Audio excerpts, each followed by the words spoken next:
പ്രിയ വിദ്യാർത്ഥികളെ, ഇനി നമുക്ക് മൈക്രോസ്കോപ്പിനെ കുറിച്ച് പഠിക്കാം. നഗ്ന നേത്രങ്ങൾ കൊണ്ട് കാണാനാവാത്ത സൂക്ഷ്മ വസ്തുക്കളെ കാണുന്നതിന് വേണ്ടി ഉപയോഗിക്കുന്ന ഉപകരണമാണ് മൈക്രോസ്കോപ്പ് എന്ന് പറയുന്നത്.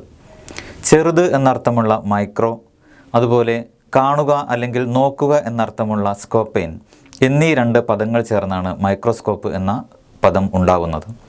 1600കളിലാണ് മൈക്രോസ്കോപ്പ് കണ്ടുപിടിക്കപ്പെടുന്നത്. മൈക്രോസ്കോപ്പ് ഉപയോഗിച്ചുള്ള സൂക്ഷ്മ വസ്തുക്കളെ നിരീക്ഷിക്കുന്ന ശാസ്ത്രശാഖയ്ക്ക് പറയുന്ന പേരാണ് മൈക്രോസ്കോപ്പി എന്ന് പറയുന്നത്. ഇനി നമുക്ക് മൈക്രോസ്കോപ്പിനെ കുറിച്ച് വളരെ വിശദമായി പഠിക്കാം. നഗ്നനേത്രങ്ങളാൽ കാണാൻ കഴിയാത്ത വസ്തുക്കളെ കാണാൻ ഉപയോഗിക്കുന്ന ഉപകരണമാണ് microscope. Different types of microscopes. 1. Optical microscope. Optical മൈക്രോസ്കോപ്പിൽ തന്നെ 3 വ്യത്യസ്ത വിഭാഗങ്ങളുണ്ട്. 1. Compound microscope, 2. Stereo microscope, 3. Confocal microscope, 2. Electron microscope, 3. Scan probe microscope. ഇവ ഓരോന്നിനെക്കുറിച്ച് നമുക്ക് വിശദമായി പരിശോധിക്കാം. Optical microscope. ലൈറ്റിൻ്റെ സഹായത്തോടെ ഇമേജ് ഫോർമേഷൻ നടത്തുന്ന മൈക്രോസ്കോപ്പുകളാണ് ഓപ്റ്റിക്കൽ മൈക്രോസ്കോപ്പുകൾ. ആദ്യകാലങ്ങളിലെ മൈക്രോസ്കോപ്പുകൾ ഈ വിഭാഗത്തിൽപ്പെടുന്നു. ഓപ്റ്റിക്കൽ മൈക്രോസ്കോപ്പുകളെ പല വിഭാഗങ്ങളായി തിരിക്കാം. 1. Compound microscope.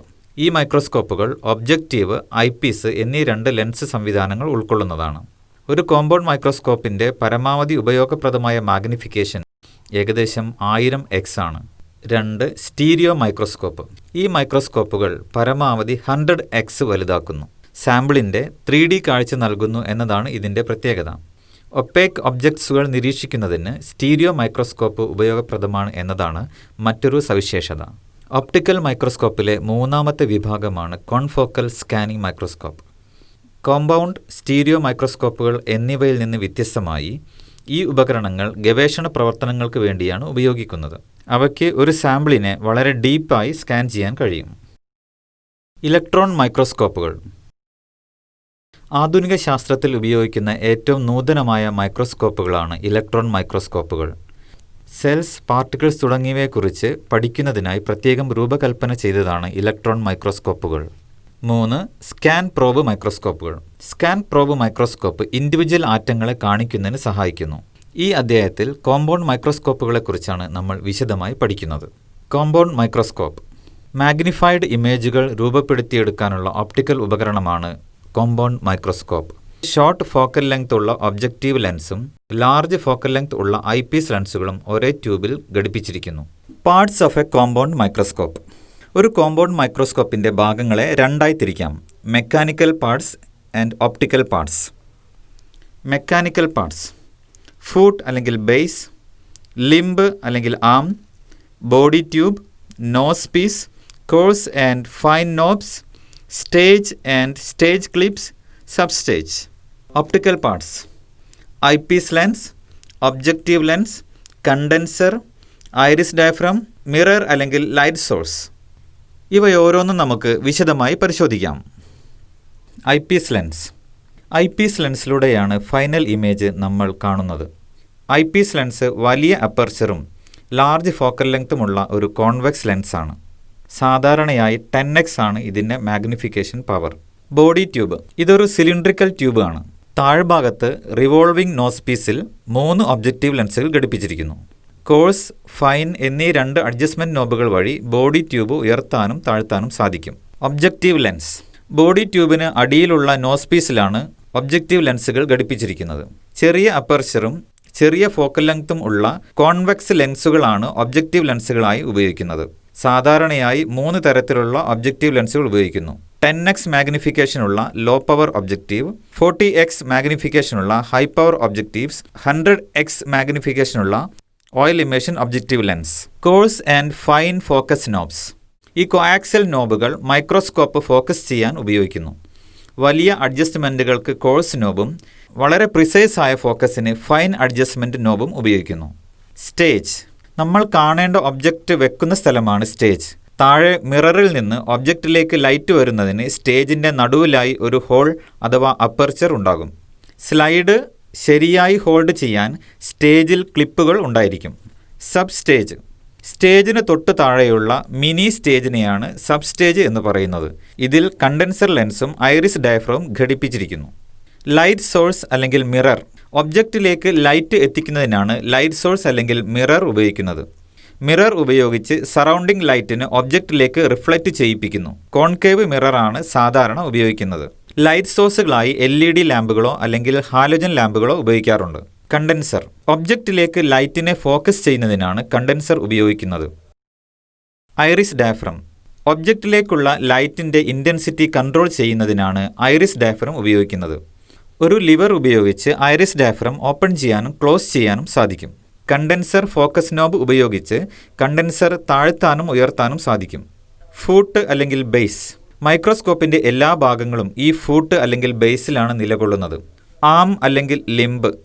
മൈക്രോസ്കോപ്പിൻ്റെ ആർക്ക് ഷേപ്ഡ് ഭാഗമാണ് ലിംബ് അഥവാ ആം എന്ന് പറയുന്നത്. ആമിൻ്റെ മുകൾ ഭാഗത്ത് ബോഡി ട്യൂബും താഴെ സ്റ്റേജും സബ്സ്റ്റേജുമാണ് ഘടിപ്പിച്ചിരിക്കുന്നത്. Working principle. സാധാരണ ആവശ്യങ്ങൾക്കായി വളരെ കോമണായി ഉപയോഗിക്കുന്ന മൈക്രോസ്കോപ്പാണ് കോമ്പൗണ്ട് മൈക്രോസ്കോപ്പ്. ഇതിന് 2 ലെൻസുകളാണ് ഉള്ളത്. 1 നിരീക്ഷിക്കേണ്ട വസ്തുവിനടുത്തുള്ള objective lens.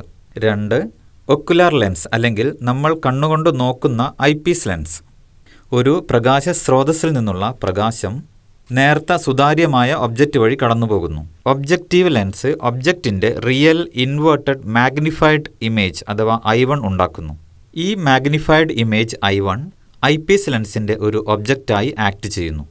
Eyepiece lens adjust ചെയ്ത് ഈ ഇമേജിനെ ഐപീസ് ലെൻസിൻ്റെ ഫോക്കൽ ലെങ്ത്തിനുള്ളിൽ കൊണ്ടുവരുന്നു.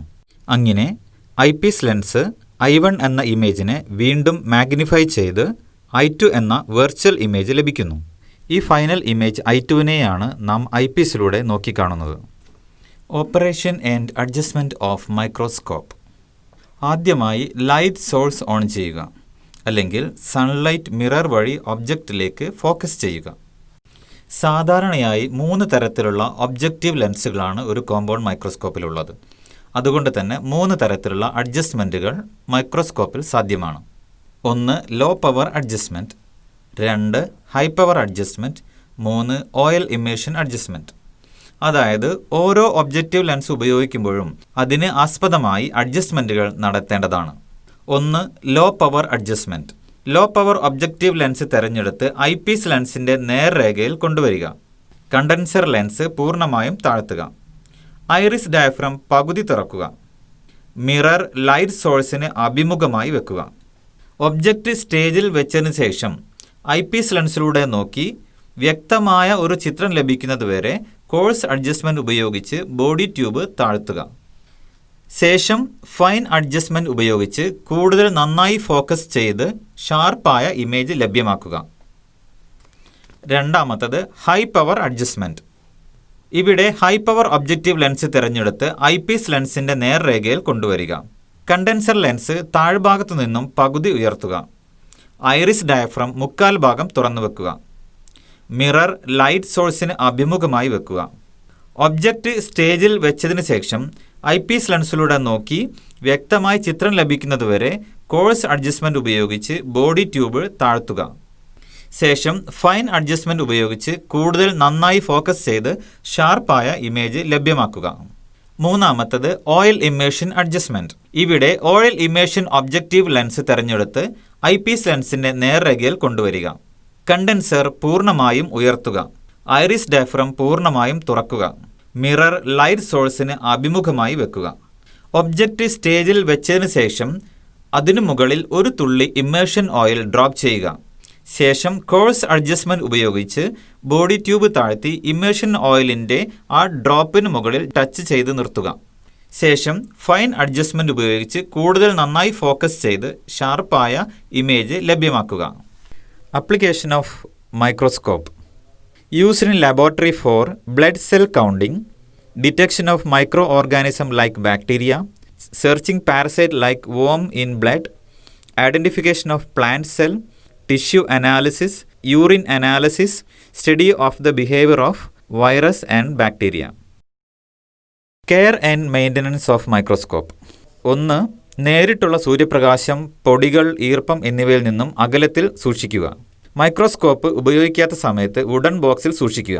ഈർപ്പം വലിച്ചെടുക്കുന്ന ചെറിയ സിലിക്ക ജെൽ ബാഗുകൾ ബോക്സിൽ വെക്കുക. ബോഡി ട്യൂബ് താഴ്ത്തുമ്പോൾ ഒബ്ജക്റ്റീവ് ലെൻസ് സ്ലൈഡിൽ തട്ടാതിരിക്കാൻ ശ്രദ്ധിക്കുക. ലെൻസുകൾ കൈകൊണ്ട് തുടരുത്. ഓരോ ഉപയോഗത്തിന് ശേഷവും ഓയിൽ ഇമിഷൻ ലെൻസ് ക്ലീൻ ചെയ്യണം. ലെൻസുകൾ ക്ലീൻ ചെയ്യുന്നതിന് കോട്ടൺ അല്ലെങ്കിൽ ടിഷ്യൂ പേപ്പറുകൾ ഉപയോഗിക്കാം. ലെൻസുകൾ ക്ലീൻ ചെയ്യാൻ ആൽക്കഹോൾ ഉപയോഗിക്കരുത്. മൈക്രോസ്കോപ്പ് എന്ന ടോപ്പിക് ഇവിടെ അവസാനിക്കുന്നു. നന്ദി.